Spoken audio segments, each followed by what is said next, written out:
Je vous salue dans le précieux nom de notre Seigneur Jésus. Bienvenue à notre culte de ce jour. C'est avec beaucoup de joie que je me tiens présent parmi vous, au milieu de vous. Je salue tous ceux qui nous suivent depuis les différentes cellules et maisons d'honneur qui sont rattachées au Centre ESSED et partout dans les Amériques. Que la grâce, la faveur de Dieu soit sur la vie de tout un chacun. Je salue la maison d'honneur de Washington, je salue la maison d'honneur de Boston, je salue les cellules de Sherbrooke, Laval et je salue aussi la cellule des Caraïbes. Que la grâce, la faveur de Dieu soit sur la vie de tout un chacun, la maison d'honneur aussi d'Atlanta que je salue.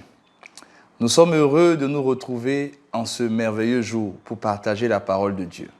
Mais avant ça, je veux bénir le Seigneur pour toi qui es assis en ce moment au culte et qui me suis, et toi aussi qui me suis en ligne.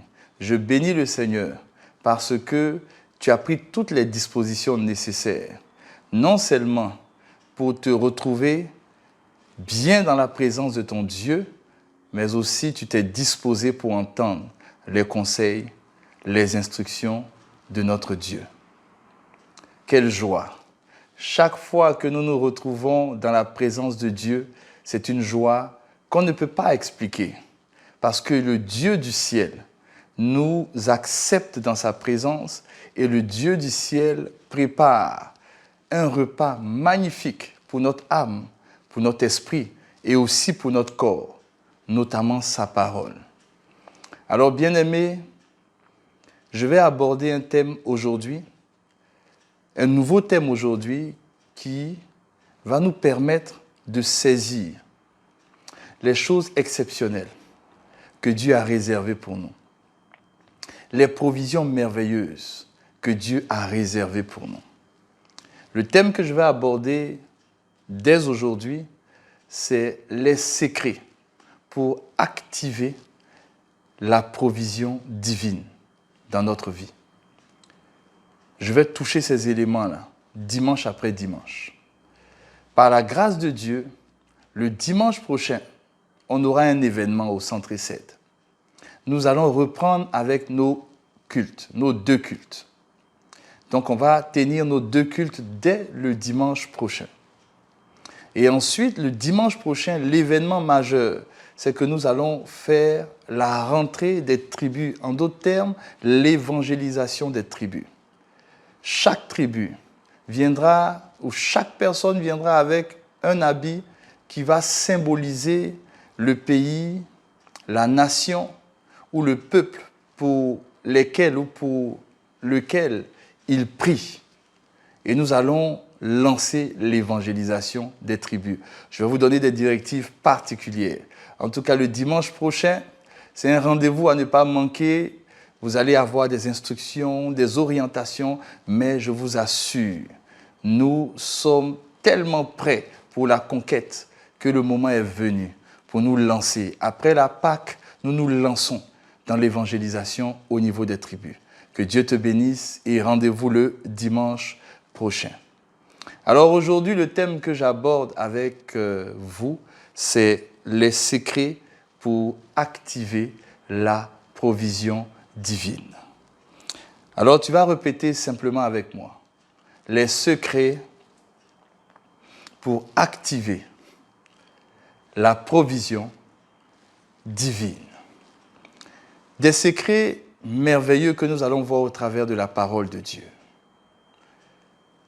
Voici ce que la parole de Dieu nous dit dans le livre d'Ésaïe. Ésaïe 55, verset 9.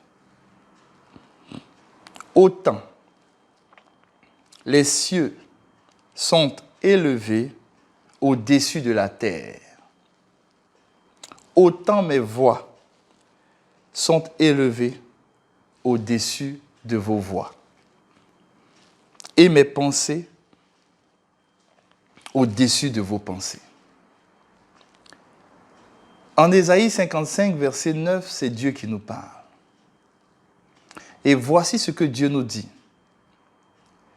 Ce que Dieu nous dit est tellement important. Mais il faut faire très attention à ce que Dieu nous dit. Il nous dit, autant les cieux sont élevés au-dessus de la terre.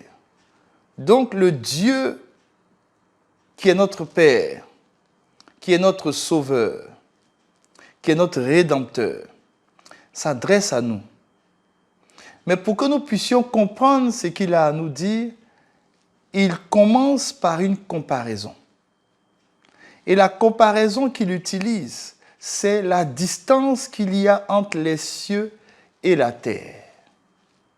Et il dit, cette distance-là, elle est la même entre ses voies à lui et nos voies.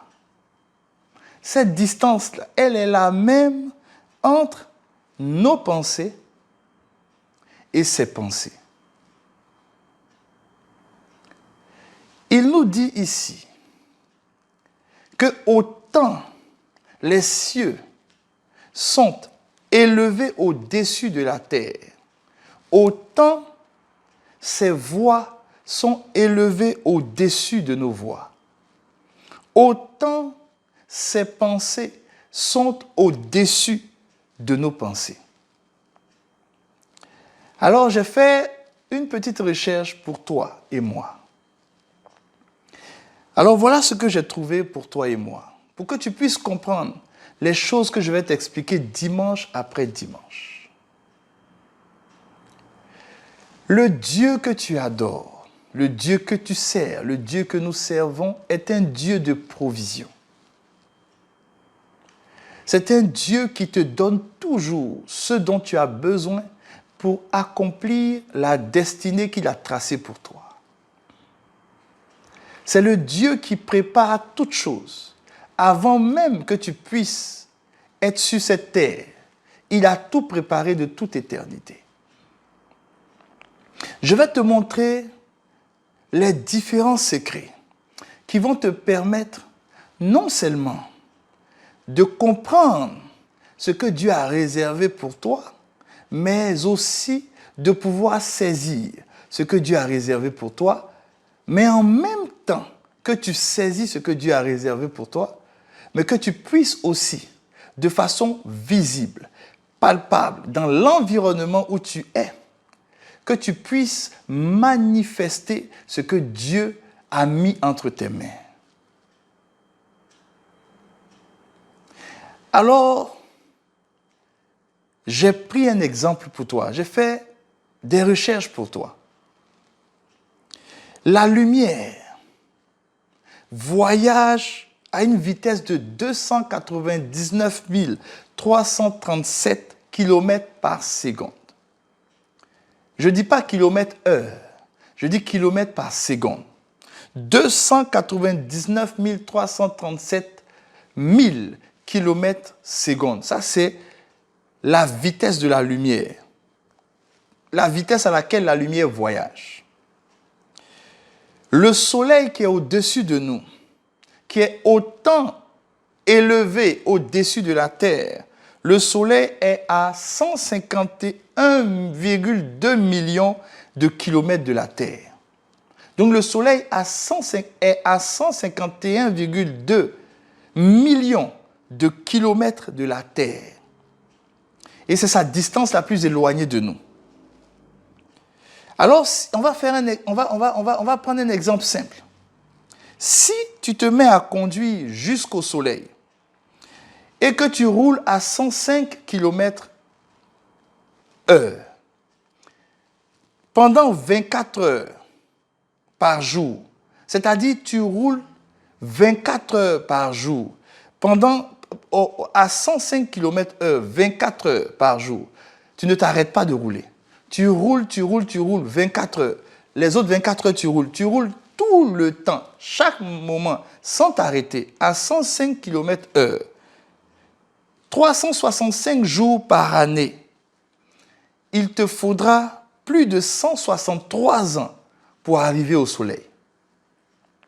si tu roules à 105 km/h, 24 heures sur 24, 365 jours sur 365 jours, il va te falloir 163 ans pour arriver au soleil. La lumière, tu vois toutes les distances que je suis en train de te donner, tu vas comprendre exactement ce que Ésaïe 55 est en train de dire. Tu vas comprendre pourquoi Dieu fait cette comparaison-là. La lumière qui réchauffe notre visage, quand le soleil sort, elle quitte la surface du soleil. La lumière quitte la surface du soleil et elle touche ton visage. Elle le fait en 8 minutes seulement. Pendant que si toi, tu veux atteindre le soleil à 105 km/h, 24 heures sur 24, 365 jours sur 365 jours, tu vas prendre plus de 160 années. Mais la lumière, lorsqu'elle quitte le soleil pour te toucher, pour que ces rayons te touchent, pour que tu sentes la lumière sur ton visage, ça te prend à peu près 8 secondes, 8 minutes. Lorsque nous revenons à Ésaïe 55, verset 9, et tu vas comprendre pourquoi je te donne tous ces détails-là. Je te donne ces détails-là pour que tu comprennes que tes pensées ne sont pas les pensées de Dieu. Tes pensées ne sont pas les pensées de Dieu. Tes voix ne sont pas les voix de Dieu. Les voix de Dieu sont tellement éloignées de toi. Les pensées de Dieu sont tellement éloignées de toi. Et le calcul que les astrophysiciens ont fait, c'est que la limite extérieure de l'univers, on prend la limite de l'univers vis-à-vis de la Terre. La Terre est à 15,5 milliards d'années-lumière du bout du ciel. Or, Dieu dit en Ésaïe 55 que ses pensées sont au-dessus de tes pensées. Ce qui veut dire que 15 milliards d'années-lumière représentent la distance entre les cieux et la terre. Si 15 milliards d'années-lumière représentent la distance entre les cieux et la terre, ce qui voudrait dire que la distance entre nos voix et les voix de Dieu, c'est à 15 milliards d'années. La distance entre tes pensées et les pensées de Dieu, c'est à 15 milliards d'années. Lumière. Alors tu ne peux même pas imaginer comment sont les pensées de Dieu. Et Dieu a décidé de te donner ses pensées dans le livre que tu tiens aujourd'hui, qui est la Bible. Ce que tu vois dans la Bible, c'est à 15 milliards d'années-lumière de tes pensées à toi. La manière dont tu conçois les choses, c'est à 15 milliards d'années-lumière de la manière dont Dieu conçoit les choses. Donc lorsque Dieu te dit une chose, Dieu sait ce qu'il te dit. Et lorsque Dieu te demande de faire quelque chose, Dieu sait pourquoi il te demande de faire cette chose. Tu veux vivre dans les provisions de Dieu. J'ai pris Ésaïe 55, 9. Aujourd'hui, je te fais l'introduction de cette série-là. Prends le temps de bien suivre ce que je vais te dire. Ésaïe 55, 9. Autant les cieux sont éloignés de la terre, autant les voix de Dieu sont éloignées de tes voix. Autant les pensées de Dieu sont éloignées de tes pensées. Plusieurs personnes disent beaucoup de choses sur Dieu. On entend par-ci, Dieu est comme ça. On entend par-là, Dieu est comme cela. Mais ce que tu dois savoir, c'est que Dieu t'a donné un mandat sur cette terre. C'est de conquérir, de régner et de manifester son autorité sur la terre. Dieu ne peut pas te donner ce mandat sans te donner les moyens qui vont avec. Dieu ne peut pas te donner de manifester son règne sur terre et ne pas te donner les provisions dont tu as besoin pour que son règne soit manifesté. Ce n'est pas possible.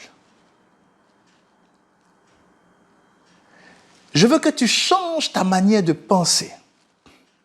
Je veux que tu cesses de croire que tes voix sont les voix de Dieu. Je veux que tu cesses de penser que tes pensées sont les pensées de Dieu. Je veux que tu cesses de croire que la manière dont le monde pense, c'est comme ça que Dieu pense. Je veux que tu cesses de croire que les limites que toi tu as, ce sont les limites que Dieu a. Non, pas du tout. Dieu t'a donné des provisions extraordinaires, illimitées. Il y a des choses que Dieu t'a données pour que sur cette terre, ceux qui ne le connaissent pas puissent dire, en te voyant prospérer, en te voyant marcher dans l'abondance, dans la bénédiction en abondance, que ceux qui ne le connaissent pas puissent dire, cet homme, cette femme, son Dieu l'a béni. Son Dieu lui a donné tout ce dont elle a besoin et tout ce dont il a besoin. Mais pour cela, il faut que tes pensées s'alignent aux pensées de Dieu. Or, le Seigneur nous dit que nous n'avons pas les pensées de ce monde, parce que les pensées de ce monde sont éloignées à 15 milliards d'années-lumière des pensées de Dieu. Mais la Bible dit que nous avons les pensées de Christ en nous. Ça veut dire que ces pensées si éloignées de nous, Dieu les a rapprochées et les a déposées en nous en Christ. Donc, lorsque tu as les pensées de Christ, tu as systématiquement la lumière de Dieu en toi et tu as systématiquement tout ce que Dieu a réservé pour toi en toi. Dieu, celui qui est assis sur un trône élevé, tu dois savoir qui il est et qu'est-ce qu'il a prévu pour toi. Dans l'introduction, la première des choses que tu dois savoir, Dieu est un donneur. D-O-N-N-E-U-R. Dieu est un donneur. Dieu est un donneur. Jean 3, verset 16. Car Dieu a tant aimé qu'il a donné. Tu connais ce passage? Il faut que toi-même tu t'asseyes à partir de ce message pour que tu comprennes que Dieu est un donneur. On dit Dieu a tant aimé qu'il a donné Jésus. Dieu n'a pas marchandé Jésus, mais Dieu a donné Jésus. Jean 3, 16. 2 Pierre 1, verset 3. Comme sa divine puissance nous a donné tout ce qui contribue à la vie et à la piété. Dieu donne. Tout ce dont tu as besoin, Dieu te donne. Dieu est un donneur. Tes pensées ne sont pas ses pensées. On ne marchande pas avec Dieu. Ce n'est pas parce que tu fais quelque chose que Dieu te donne. La Bible dit que Dieu a donné Jésus sans que tu aies fait quoi que ce soit. Sans que tu aies fait quoi que ce soit, il t'a donné. Mais je vais t'expliquer dans ce thème-là pourquoi tu ne vois pas la provision dans ta vie. Pourquoi? Et tu es condamné à partir de ce thème-là, non seulement à voir la provision, mais à être une femme et un homme aux ressources illimitées. Tu deviens une femme et un homme qui a une source de bénédiction. Tu es une personne à partir de laquelle les bénédictions de Dieu vont se répandre autour de toi. Romains 8, verset 32. Lui qui n'a point épargné son propre fils. Lui qui n'a point épargné son propre fils, mais qui l'a livré pour nous tous. comment ne nous donnera-t-il pas aussi toutes choses avec lui? Est-ce que vous voyez le verbe? C'est le verbe donner. On dit comment ne nous donnera-t-il pas aussi toutes choses avec lui? Dieu est un donneur. Je veux que ça puisse être clair dans ton esprit. Tu as un père qui aime donner. On dit s'il n'a même pas épargné son fils Jésus. Pourtant, Jésus, il a donné. Comment ne va-t-il pas te donner toutes choses avec lui? Donc, c'est un donneur. Toi, tu étais à 15 milliards d'années-lumière de cette pensée-là. Mais je suis venu te dire que Dieu donne.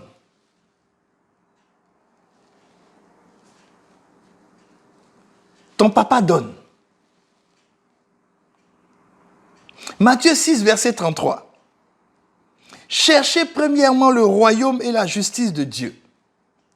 Et toutes ces choses vous seront données par-dessus. Toutes ces choses vous seront données par-dessus. Dieu donne. Tout ce dont tu as besoin, Dieu te donne. Tout ce dont tu as besoin, Dieu te donne.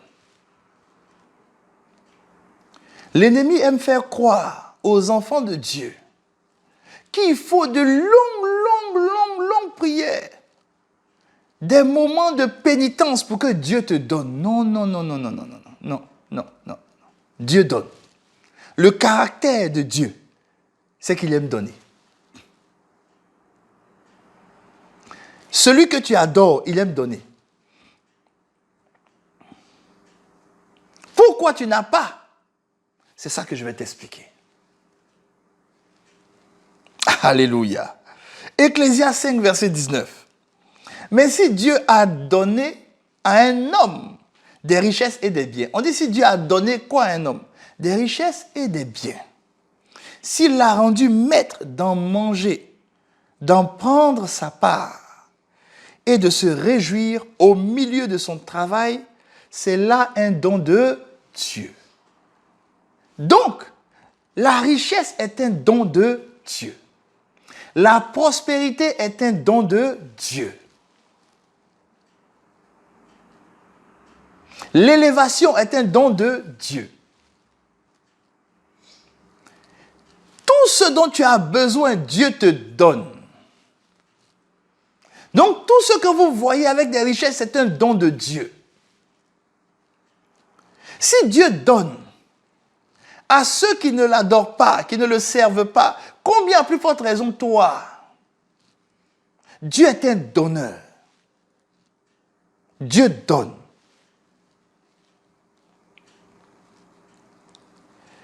Et plusieurs personnes veulent marchander ce que Dieu donne. Et nous avons une personne en Acte 8, verset 20, qui s'approche de Pierre et qui demande à Pierre de lui donner, il veut acheter le don du Saint-Esprit à Pierre. Alors Pierre lui dit, que ton argent périsse avec toi, puisque tu as cru que le don s'acquérait à prix d'argent. Je t'ai pris ce passage-là parce que plusieurs personnes ont l'impression que Dieu s'achète. Non. Je le dis vigoureusement, non. Dieu ne s'achète pas, pas du tout. Ce que Dieu donne, on ne l'achète pas. On ne l'achète pas, ce que Dieu donne. La prospérité, Dieu donne. On n'achète pas la prospérité. On n'achète pas l'élévation. On n'achète pas ce que Dieu donne. Non, on ne l'achète pas à prix d'argent, ce que Dieu donne. Pourquoi veux-tu marchander avec Dieu? Non. La provision dont tu as besoin, Dieu te donne. Dieu est un donneur. Alors je te pose la question. Est-ce que Dieu n'a pas promis de donner son fils, Jésus? Oui ou non? Tu me diras oui. Est-ce que Dieu n'a pas donné Jésus? Oui ou non? Oui. Est-ce que pour donner Jésus, il t'a consulté? Il t'a demandé quelque chose avant de donner Jésus? Non. Il a donné Jésus. Il a promis, il a donné. Est-ce que Dieu n'a pas promis de donner son Saint-Esprit? Oui ou non? Ben oui. N'a-t-il pas donné son Saint-Esprit? Il a donné son Saint-Esprit. Est-ce qu'avant de donner son Saint-Esprit, il t'a convoqué? Il a parlé avec toi? Il t'a demandé des choses? Il t'a demandé de lui donner ton salaire? De lui donner quelque chose avant qu'il te donne son Saint-Esprit? Non. Il t'a donné son Saint-Esprit. Est-ce que Dieu ne t'a pas donné sa grâce? Oui, il nous a donné sa grâce. Est-ce qu'il a monnayé sa grâce? Non. Il nous a donné sa grâce gratuitement. Est-ce que Dieu ne nous a pas donné sa parole? Là, on a tellement la parole de Dieu que dans ta maison même, il y a au moins 5 ou 10 Bibles. Est-ce que ce n'est pas sa parole qu'il t'a donnée? Ben oui.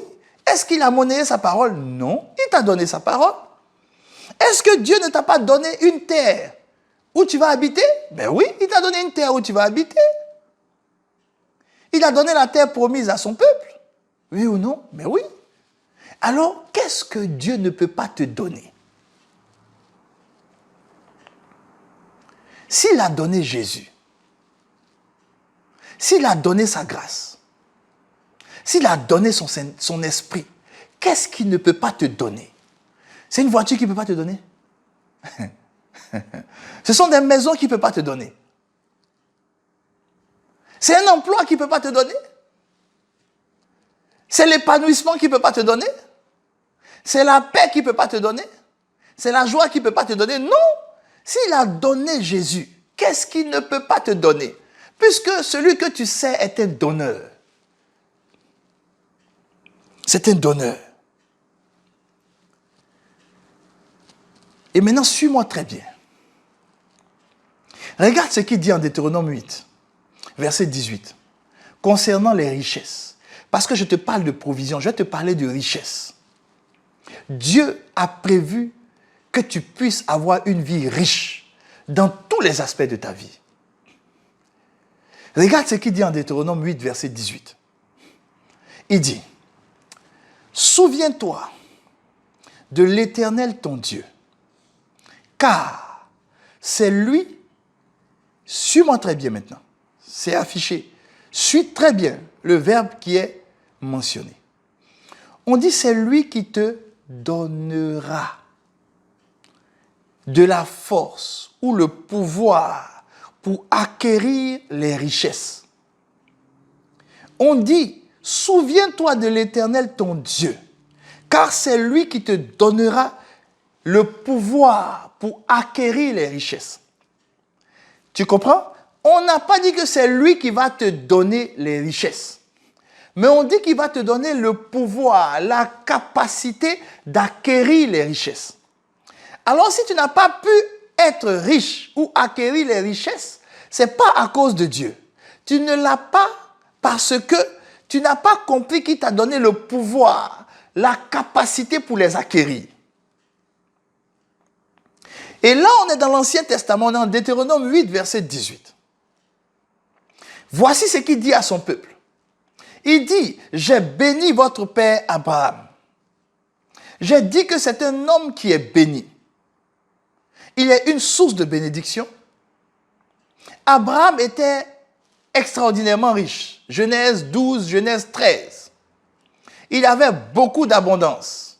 Troupeaux, or, argent. Genèse 13, 4, je crois, ou Genèse 12, 4. Il était abondamment riche. Dieu dit à ses descendants, il dit, souvenez-vous de moi, parce que c'est moi qui vais vous donner le pouvoir, la capacité pour acquérir les richesses. Ça veut dire que pour que tu puisses voir les richesses dans ta vie, Dieu te donne le pouvoir pour les acquérir. Ça aurait été trop facile que tu ouvres ta porte, tu sors de ta maison, tu ouvres ta porte, et puis devant ta porte, il y a des billets de banque. Dieu t'a donné la richesse. Mais Dieu dit, je vais te donner le pouvoir pour acquérir les richesses, de telle sorte que c'est une capacité qu'il met en toi qui te permet d'aller prendre les richesses. Mais il ne viendra pas déposer les richesses devant ta maison. Où tu te lèves le matin et puis tu es couché sur des billets de banque, ça n'existe pas. Dieu ne fait pas ça. Pourtant, c'est un donneur. Mais donc, qu'est-ce que Dieu t'a donné? Dieu t'a donné la capacité pour acquérir les richesses. Mais tu me diras, mais pasteur, mais quelle est cette capacité que Dieu me donne? Là, on est dans l'Ancien Testament. On est en Deutéronome 8, verset 18. Deutéronome 8, verset 18. Dis avec moi Deutéronome 8, verset 18. Il dit encore dans le psaume 105, verset 37. Il dit, il fit sortir son peuple avec l'argent et l'or. Et nul ne chancela parmi ses tribus. C'est Dieu qui fait ça. Dieu veut que tu sois dans l'abondance. Dieu veut que tu sois prospère. Dieu veut que tu aies des provisions et des ressources illimitées. Dieu le veut. Dieu est un donneur. Il dit dans le psaume 66, verset 12, il dit, tu as fait monter des hommes sur nos têtes. Nous avons passé par le feu et par l'eau. Mais tu nous as tirés pour nous donner l'abondance. Pour nous donner l'abondance. Dieu donne l'abondance. Et la Bible dit ceci. 2 Corinthiens 8, verset 9. Je t'ai dit qu'en Deutéronome 8, 18, on était dans l'Ancien Testament. Dans l'Ancien Testament, il dit, je te donne la capacité, le pouvoir pour acquérir les richesses. Je te donne le pouvoir pour acquérir les richesses. La question qu'on s'est posée, mais quel est ce pouvoir que Dieu nous donne qui nous permet d'acquérir les richesses? Donc dans l'Ancien Testament, c'était le pouvoir pour acquérir les richesses. Est-ce que Dieu nous a déjà donné ce pouvoir pour acquérir les richesses? Je vais te répondre tout de suite. Lis avec moi 2 Corinthiens 8, verset 9. La Bible dit, car vous connaissez la grâce de notre Seigneur Jésus-Christ, qui pour vous s'est fait pauvre, de riche qu'il était, afin que par sa pauvreté, vous fussiez enrichis. On est dans le Nouveau Testament. Dans l'Ancien Testament, Jésus n'était pas encore venu mourir pour nous. Dans le Nouveau Testament, la Bible dit, Dieu nous a fait une grâce par Jésus-Christ. Cette grâce, c'est que Jésus s'est fait pauvre pour que on puisse devenir riches. Donc, à partir de la venue de Jésus et du sacrifice de Jésus, dans l'Ancien Testament, Deutéronome 8, 18, concernait le peuple de Dieu, les Juifs uniquement. Mais depuis que Jésus est venu sur cette terre, ce ne sont plus seulement les Juifs que ça concerne. Ça concerne maintenant tous ceux qui acceptent Jésus. Donc, l'alliance que Dieu a faite avec le peuple juif pour dire que je vous donne le pouvoir, la capacité d'avoir les richesses, cette alliance n'est plus limitée à eux seuls. Cette alliance maintenant te concerne et me concerne. Parce que Jésus s'est fait pauvre pour que toi et moi nous soyons enrichis. Donc nous sommes maintenant avec Jésus dans la dimension de la grâce de la richesse. Si tu es dans cette dimension-là, alors il faut comprendre que la capacité d'avoir la richesse t'a été déjà donnée. Mais comment elle t'a été donnée? Quelle est cette capacité? Quel est ce pouvoir d'acquérir des richesses? Gloire à Jésus. Le problème, ce n'est pas le donneur. Parce que le donneur donne toujours. Le problème, c'est celui qui reçoit. C'est pour cela que je vais t'expliquer les secrets de la provision. Pour que tu comprennes que le problème n'est pas Dieu, mais le problème, c'est toi. Tu étais trop loin des pensées de Dieu. Tu étais trop éloigné des voies de Dieu. Dans l'Ancienne Alliance, dans l'Ancien Testament, voilà ce qu'il nous dit. Il nous dit dans l'Ancien Testament, en Deutéronome 8, je vous ai lu Deutéronome 8, 18, maintenant je vais vous lire le verset 17. Et je vais vous expliquer maintenant quelle est cette capacité que Dieu te donne pour t'enrichir. Quelle est cette capacité que Dieu te donne pour que tu aies des provisions illimitées dans ta vie? On retourne à Deutéronome 8 et on va prendre le verset 17. Qu'est-ce que le verset 17 nous dit? Dieu nous dit ceci. Garde-toi de dire en ton cœur, ma force et la puissance de ma main m'ont acquis ces richesses. Donc Dieu dit, garde-toi de dire que c'est ta main, ta force qui t'ont permis d'acquérir les richesses. Et il dit au verset 18, « Souviens-toi de l'Éternel ton Dieu, parce que c'est lui qui va te donner la force pour acquérir les richesses. » Ici, on parle de deux forces. On parle de ta force physique, de tes connaissances à toi, de ton intelligence à toi. Il dit, sache que ce n'est pas tes connaissances qui t'ont permis d'avoir. Si c'était tes connaissances qui t'avaient permis d'avoir les richesses, alors ce n'était plus un don de Dieu. Un don de Dieu ne vient pas de toi, il vient de Dieu. Donc il dit, ce n'est ni ta force physique, ni ton intelligence personnelle, ni tes connaissances qui te permettent d'acquérir ces richesses. Mais lui, Dieu va te donner une force qui va te permettre d'acquérir les richesses. Alors tu vas me dire, mais pasteur, quelle est cette force? Quelle est cette force? Ça, c'est dans l'Ancien Testament. Dans la Nouvelle Alliance, dans le Nouveau Testament, Dieu nous explique c'est quoi cette force qui nous donne, qui nous permet d'acquérir les richesses. Tu vois?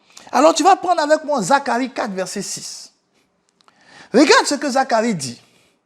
Il dit, ce n'est ni par la puissance, ni par la force physique, ni par ta propre puissance, mais c'est par mon esprit, dit l'Éternel des armées.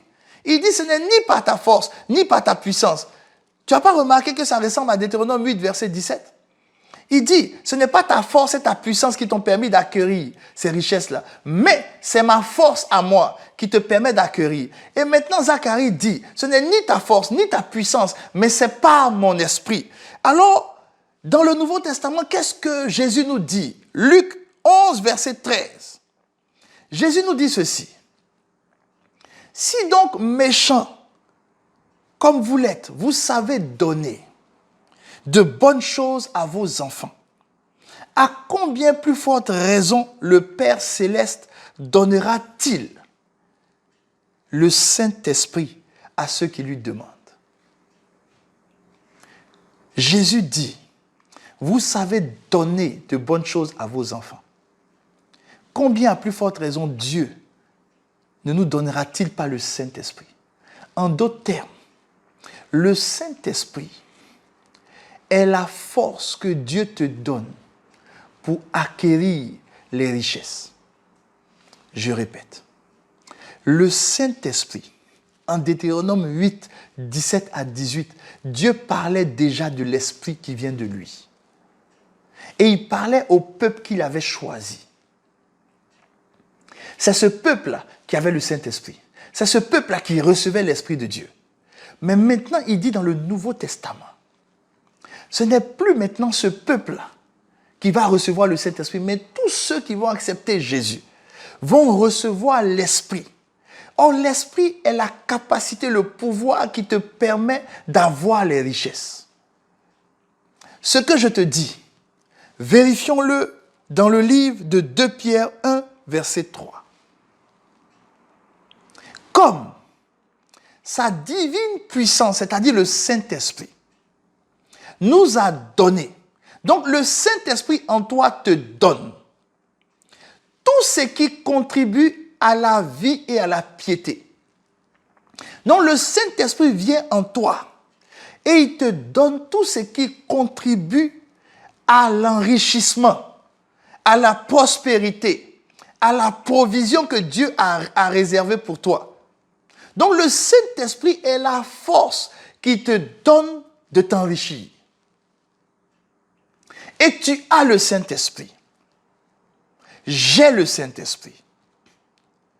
Mais il y a une chose qu'il est important de comprendre, sur laquelle plusieurs butent, bloquent ou passent à côté. C'est pour cela que je t'ai cité Ésaïe 55, 9 dès le départ. Nous sommes encore dans l'introduction. Il faut que tu comprennes bien l'introduction.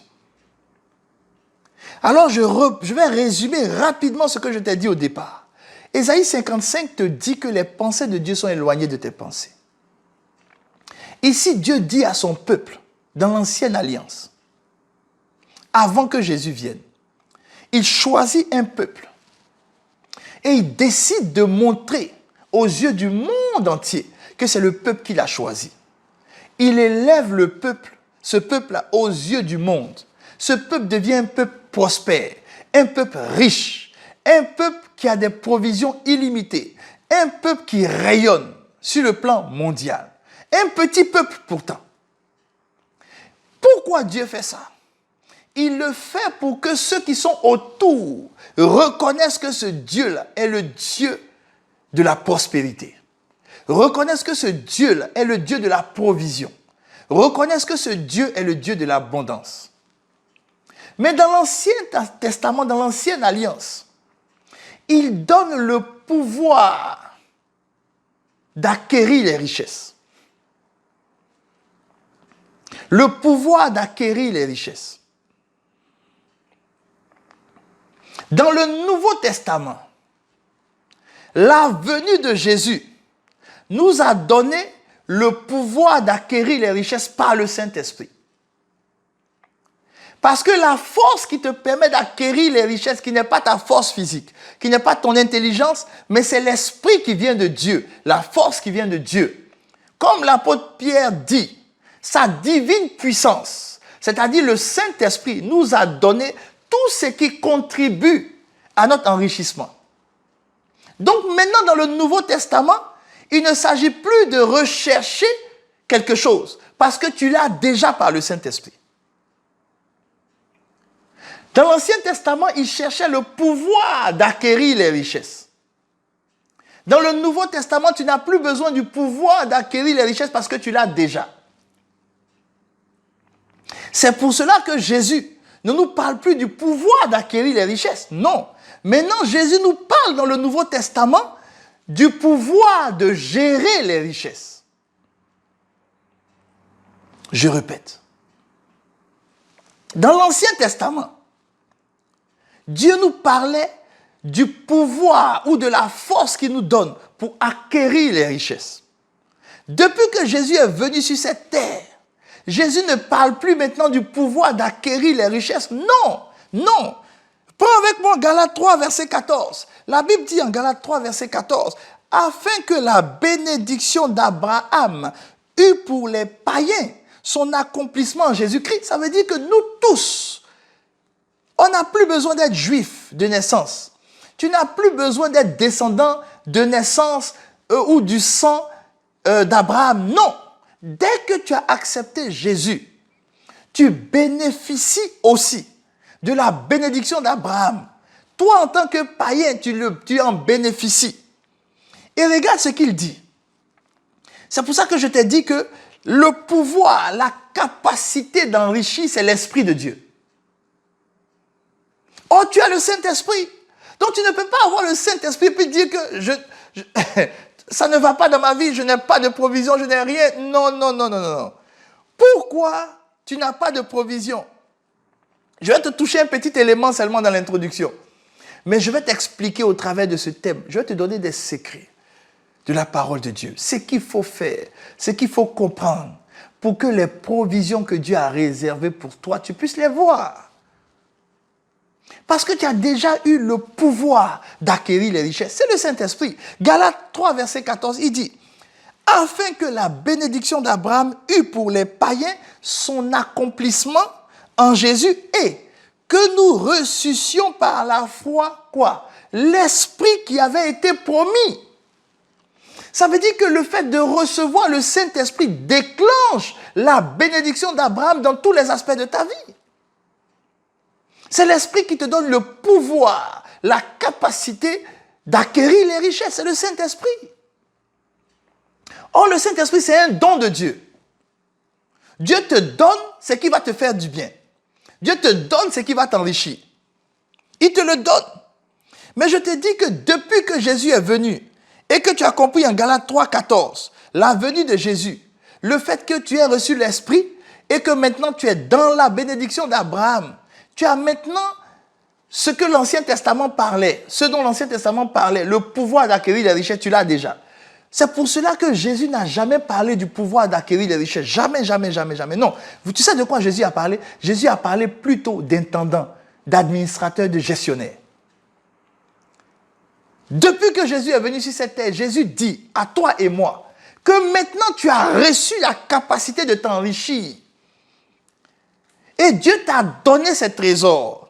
Maintenant, Dieu t'appelle administrateur, gestionnaire, économe de ses biens. Tu es le gestionnaire.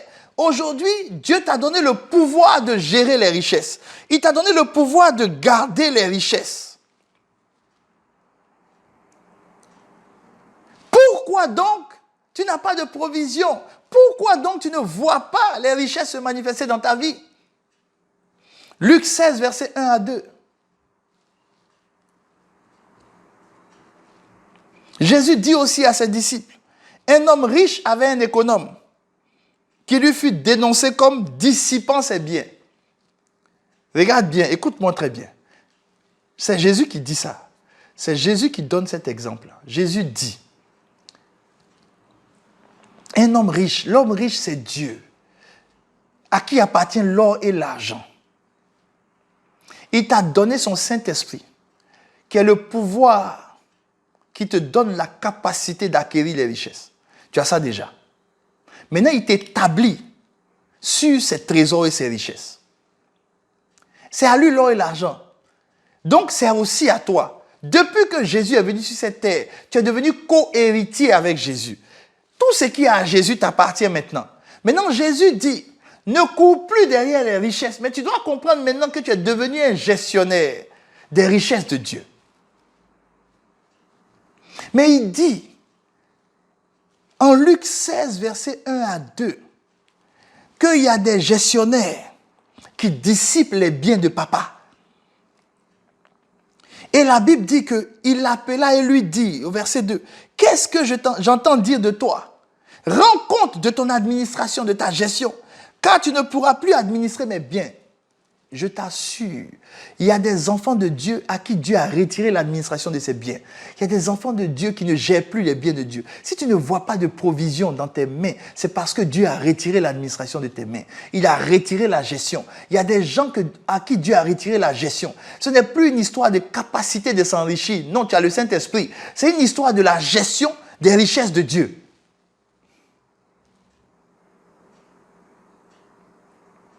Et il y a des personnes, Dieu a retiré. Écoute, est-ce que toi, tu peux établir sur tes biens un administrateur qui est un voleur? Dis-moi honnêtement. Non, tu ne peux pas faire ça.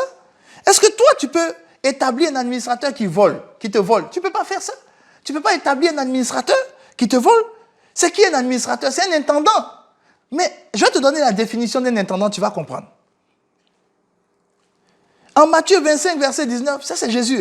Jésus est venu parler seulement d'administrateur, d'économe, d'intendant. Matthieu 25, verset 19, il dit, « Longtemps après, le maître de ses serviteurs revint et leur fit rendre compte. Parce qu'ils étaient intendants, ils étaient gestionnaires des biens du maître. L'or et l'argent appartiennent à Dieu. Je ne cours pas après l'or. C'est pour ça que la Bible dit que l'amour de l'argent n'est pas bon. Parce que tu n'as plus besoin de courir après ça. L'or et l'argent est à Dieu. Et le Saint-Esprit est la divine puissance qui te donne tout ce qui contribue à t'enrichir. Tu as le Saint-Esprit. Maintenant, la question, c'est de savoir, est-ce que tu es un bon administrateur des biens de papa? Est-ce que tu es un bon gestionnaire des richesses et des trésors que Dieu met entre tes mains? C'est la question. Qu'est-ce qu'un intendant, un gestionnaire, un administrateur? 1 Roi 4, verset 7. Salomon avait 12 intendants. Suis-moi très bien. Il avait 12 intendants sur tout Israël. Un intendant faisait quoi? Regarde ce que la Bible dit. La Bible dit que l'intendant pourvoyait à l'entretien du roi et de sa maison. C'est marqué. Suis-moi très bien. L'intendant que Salomon a établi sur ses biens, l'intendant là, il gère les richesses de Salomon, mais son rôle aussi, c'est d'entretenir le roi, mais surtout de pourvoir à sa maison. C'est ça l'intendant. Il t'a dit que je ne suis que à l'introduction. Je vais toucher un aspect à l'introduction. Donc retiens bien ceci. Un intendant, c'est celui qui est chargé de pourvoir à la maison du roi qu'il a établi intendant sur ses biens. Alors la question que je te pose, est-ce que toi tu peux établir sur tes biens un administrateur malhonnête? Réponds-moi. Non. Est-ce que tu peux établir sur tes biens un administrateur qui vole? Non. Est-ce que tu peux établir si tu es bien un administrateur qui n'est pas sérieux? Non. Alors écoute-moi maintenant. L'administration des biens de Dieu demande des personnes honnêtes. Malachie 3, verset 8-12. Un homme trompe-t-il Dieu? Car vous me trompez. Et vous dites, en quoi t'avons-nous trompé? Et Dieu dit, vous me trompez dans les dîmes et les offrandes. Regarde ce qu'il dit. Il dit, vous êtes frappés par la malédiction et vous me trompez. Le livre de Malachie est le dernier livre de l'Ancien Testament. C'est la jonction entre les deux. Alors je me suis toujours demandé, mais pourquoi Malachie est à la fin? Mais j'ai compris. Malachie était en train d'annoncer le mystère de la gestion des trésors de Dieu dont Jésus allait parler. Dieu dit, vous me trompez. Il dit, vous êtes frappés de malédiction et vous me trompez. Il dit, la nation tout entière. Il dit, apportez à la maison d'Oussa, du trésor, toutes les dîmes. Je me suis demandé, mais pourquoi on appelle la maison de Dieu la maison du trésor? Mais lorsque j'ai compris cette révélation-là, que dans l'Ancien Testament, il y avait le pouvoir d'acquérir les richesses. Mais dans le Nouveau Testament, Jésus nous donne le pouvoir de gérer les richesses de Dieu. Or, tu ne peux pas gérer les richesses de Dieu si tu n'as pas accès au trésor divin. Le trésor d'une nation, c'est à partir du trésor qu'on fait les routes, on fait tout. C'est à partir des biens, tout ce qui est dans le trésor d'un pays. Donc Dieu dit, apportez à la maison du trésor toutes les dîmes. Et regardez ce qu'il dit ensuite, il dit, afin qu'il y ait la nourriture où ça? Il dit, dans ma maison, dans ma maison. Oh, je vous ai dit, un intendant, c'est celui qui fait de telle sorte que celui qui l'a établi intendant, il pourvoit à sa maison. Donc Dieu dit dans Malachie que vous êtes des intendants. Vous êtes mes intendants. Je vous ai établi sur des richesses pour qu'il ne manque rien dans ma maison. Or ici, il dit, mettez-moi de sorte à l'épreuve, dit l'Éternel des armées. Mettez-moi de sorte à l'épreuve et vous verrez si je n'ouvre pas les écluses des cieux pour vous. Si je ne répands pas sur vous la bénédiction en abondance. La dîme, les amis, la dîme, c'est très spécial. La dîme, c'est trop spécial. Dieu ne dit pas, je vais vous donner la richesse. Non, la dîme ne t'enrichit pas. Il dit la dîme, si tu payes ta dîme, il va ouvrir les écluses des cieux. Et qu'est-ce qui va descendre? La pluie en abondance, c'est ça la bénédiction. Il va pleuvoir parce que les Israélites avaient besoin de pluie pour leur récolte. Donc quand les écluses des cieux sont fermées, il y a la famine. Or, Dieu dit, si vous ne me donnez la dîme, parce que je vous ai établi administrateur de mes biens. Donc parce que tu es administrateur des biens de Dieu, ce que tu reçois ne t'appartient pas. Alors tu dois enlever la partie de celui qui t'a établi administrateur pour lui apporter cela. Il dit quand tu fais cela, alors lui, il se charge d'ouvrir les écluses des cieux. Il va faire descendre la pluie sur tes récoltes. Mais les amis, s'il pleut sur ta terre et puis tu n'as rien sémé, qu'est-ce que tu t'attends à voir pousser? C'est ça que je vais t'expliquer plus loin. Les gens ont l'impression que la dîme, ça t'enrichit. La dîme ne t'enrichit pas. La dîme ouvre les écluses des cieux et puis la pluie descend en abondance sur ce que tu as déjà planté. Si tu n'as rien planté, mais tu ne vas rien recevoir. Donc il y a des gens qui payent leur dîme depuis des années, mais ils ne voient rien parce qu'ils n'ont rien sémé. On ouvre les écluses des cieux, la pluie descend en abondance, mais ça ne produit rien parce qu'il n'y a rien sur ta terre. La dîme n'a pas été donnée pour que tu sois dans l'abondance. La dîme, elle a été donnée parce que tu es gestionnaire des biens de Dieu. Oh, un intendant, il doit pourvoir aux soins du roi, mais aussi il doit pourvoir à ce qu'il ne manque rien dans la maison de Dieu, du roi. C'est ça un intendant. Mais toi, non seulement il n'y a aucune pluie, peut-être tu as sémé, peut-être tu sèmes, par-ci, par-là, tu sèmes ici, tu entreprends telle chose, tu fais ceci, mais les écluses des cieux ne s'ouvrent pas. La pluie ne descend pas sur ce que tu as sémé, donc ça ne peut pas pousser. Et il y a plusieurs personnes qui s'amusent avec la dîme. On ne plaisante pas avec la dîme. Dieu ne peut pas t'établir administrateur de ses biens si tu es malhonnête. Il dit, vous me trompez. Ça veut dire que vous êtes malhonnête. Vous me volez, vous me trompez. Comment Dieu peut donner l'administration de ses biens à quelqu'un qui est malhonnête? Non, il y a des gens, Dieu a retiré l'administration de ses biens. Parce que dans les dîmes et les offrandes, vous n'êtes pas fidèles.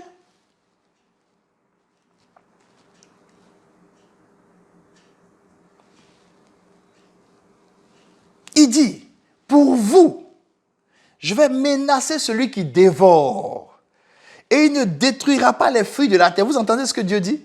Il dit, moi je vais menacer celui qui dévore. Mais s'il n'y a rien à dévorer, s'il n'y a rien qui a poussé sur ta terre, on ne va rien dévorer. On ne peut pas menacer. On ne peut pas menacer s'il n'y a rien à dévorer. Il dit, il ne va pas détruire les fruits de la terre, mais il n'y a aucun fruit qui pousse sur ta terre. Parce que peut-être tu as sémé, mais les écluses des cieux ne sont même pas ouvertes pour arroser. Parce que tu ne payes pas ta dîme. Tu n'envoies pas ta dîme dans la maison du trésor. Tu n'apportes pas ta dîme dans la maison du trésor. Tu n'es pas un bon administrateur de Dieu. Des biens de Dieu. Tu n'es pas un bon administrateur. Et il dit, et la vigne ne sera pas stérile dans vos campagnes. Mais pour ne pas que la vigne soit stérile dans tes campagnes, il faut qu'il y ait au moins une vigne. Il faut que ce que tu as poussé, quand les écluses des cieux s'ouvrent, il faut que la pluie puisse faire grandir cela. Et puis, si ça grandit, elle ne sera pas stérile. Pourquoi? Parce que tu apportes ta dîme. Dit l'Éternel des armées, il dit, toutes les nations vous diront heureux, car vous serez un pays de délices. Tu vas être un pays de délices parce que les écluses vont s'ouvrir et il va pleuvoir sur ta terre. Ta terre ne sera plus aride. Tes entreprises ne seront plus arides. Tout ce que tu vas faire ne sera plus. Il n'y aura plus une sécheresse qui va frapper ce que tu fais. Pourquoi? Parce que tu vas être un bon administrateur. Pourquoi je te parle d'administrateur? Lévitique 27, verset 30. Il dit, toute dîme de la terre, soit des récoltes de la terre, soit du fruit des arbres, appartient à qui? À l'Éternel. C'est une chose consacrée à l'Éternel. Donc avant de t'expliquer les secrets de la provision, déjà en introduction, Dieu a fait de toi par Jésus-Christ le bénéficiaire des bénédictions d'Abraham. Tu as toutes les richesses que Abraham a eues, tu les as par le Saint-Esprit que tu as reçu. Le Saint-Esprit est la force qui te donne d'acquérir les richesses. Ça, c'est le Saint-Esprit. Dieu maintenant t'a établi par la nouvelle alliance administrateur de ses biens.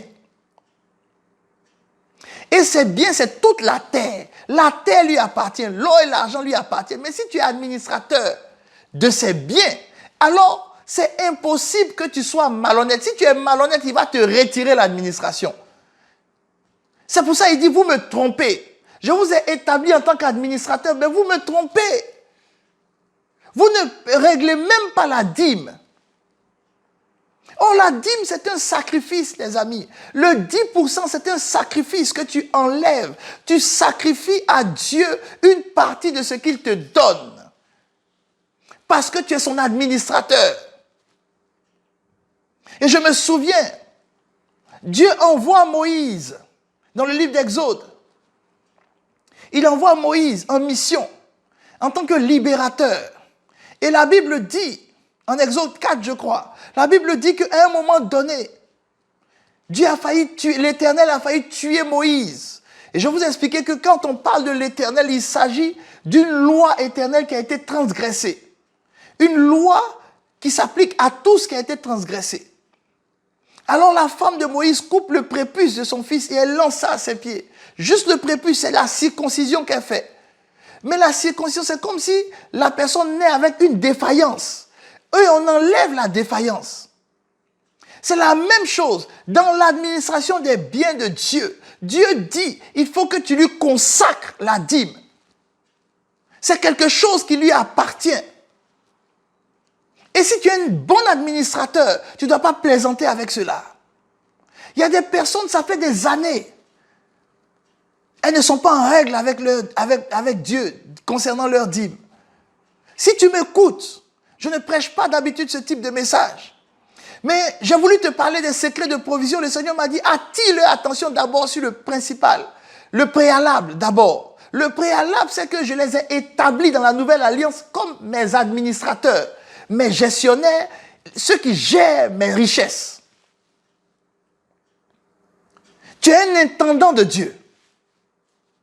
Alors Dieu dit, ne le trompe pas en tant qu'intendant. Et remarque bien, Joseph était un intendant. Il était l'intendant de toute la maison de Potiphar. La maison de Potiphar prospérait. Il veillait à ce qu'il ne manque rien dans la maison de Potiphar. C'est ainsi qu'on l'a établi intendant et premier ministre de l'Égypte. Il a fait tout pour qu'il n'y ait pas de famine en Égypte. Quand Dieu t'établit intendant, administrateur de ses biens, alors il dit qu'il ne doit rien manquer dans sa maison. C'est ce qu'il dit dans le livre de Malachie. C'est ce qu'il dit. Alors, mets-toi en règle avec Dieu. N'attends pas qu'on vienne te parler de ce type de message pour que tu t'asseyes pour dire, oh, c'est nécessaire.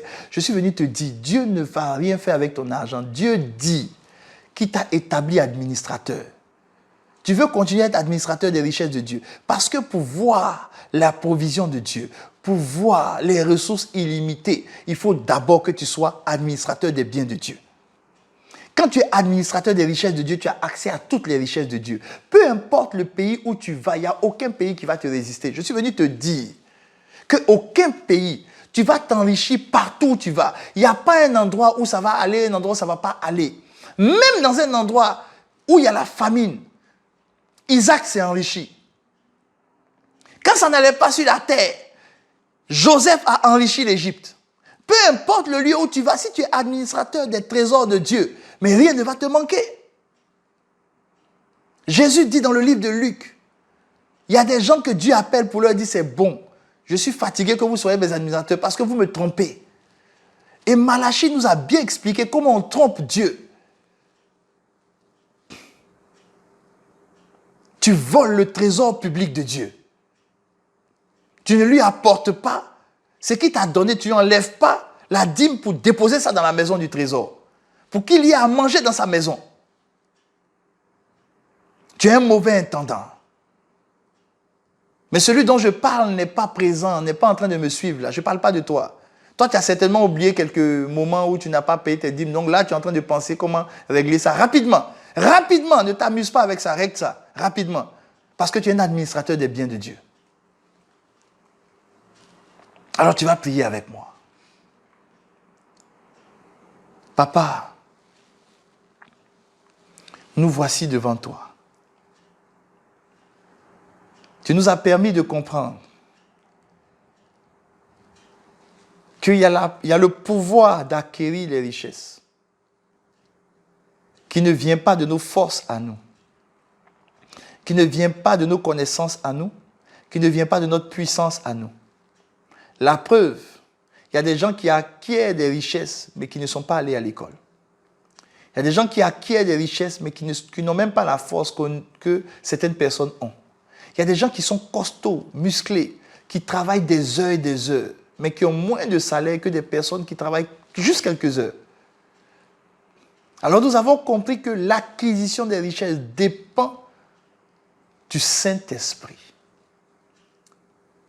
C'est pour cela que l'apôtre Pierre dit que la divine puissance nous a donné tout ce qui contribue à notre enrichissement, à notre vie et à notre piété. Le Saint-Esprit est ce pouvoir, cette capacité qui nous donne les richesses. Maintenant, Jésus, tu es venu nous dire que tu nous as établis maintenant gestionnaires, administrateurs, intendants et économes des trésors de Dieu sur cette terre Ça veut dire que peu importe le pays où nous allons, nous sommes gestionnaires, administrateurs des trésors de Dieu. Aucun pays ne peut nous résister. Aucun enfant de Dieu, peu importe le pays où il va prospérer. Parce qu'il est gestionnaire des trésors publics de Dieu.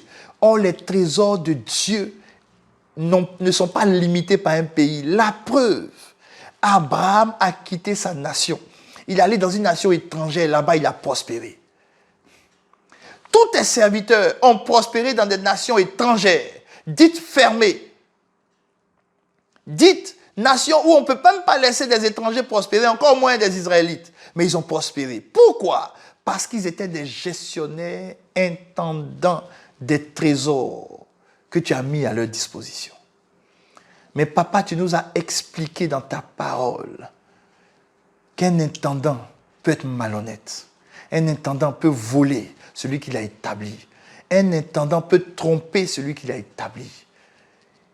Et ton peuple a demandé, mais en quoi t'avons-nous trompé? Et tu dis, vous m'avez trompé parce que je vous ai donné la gestion de mes biens. Mais vous ne donnez pas dans ma maison la dîme et les offrandes. Et vous attendez à avoir la pluie, mais la pluie ne vient pas. Vous sémez, mais vous récoltez peu. Vous sémez, mais il y a la sécheresse. Parce qu'il n'y a pas de pluie. Seigneur, voici tes enfants que nous sommes. Pardonne-nous notre ignorance. Pour ceux qui l'ignoraient. Pardonne à ceux, Seigneur, qui ne l'ont pas fait. Parce que ce n'est pas évident. Cette portion, comme elle est consacrée, comme elle t'appartient, c'est un sacrifice. C'est toujours difficile à enlever. Comme le prépuce. Quand il y a la circoncision, ça fait mal lorsqu'on l'enlève. C'est peut-être 10%, mais ça fait mal lorsqu'on le retire. Pourtant, ça ne nous dérange pas de dépenser beaucoup d'argent dans beaucoup de choses, mais lorsqu'on doit le prendre pour toi, ça fait tellement, c'est douloureux. Pourquoi? Parce que c'est un sacrifice. C'est le sacrifice que tu honores. Qu'à partir de cette prière, que tous tes enfants se mettent à jour avec toi. Dans le précieux nom de notre Seigneur Jésus. Amen.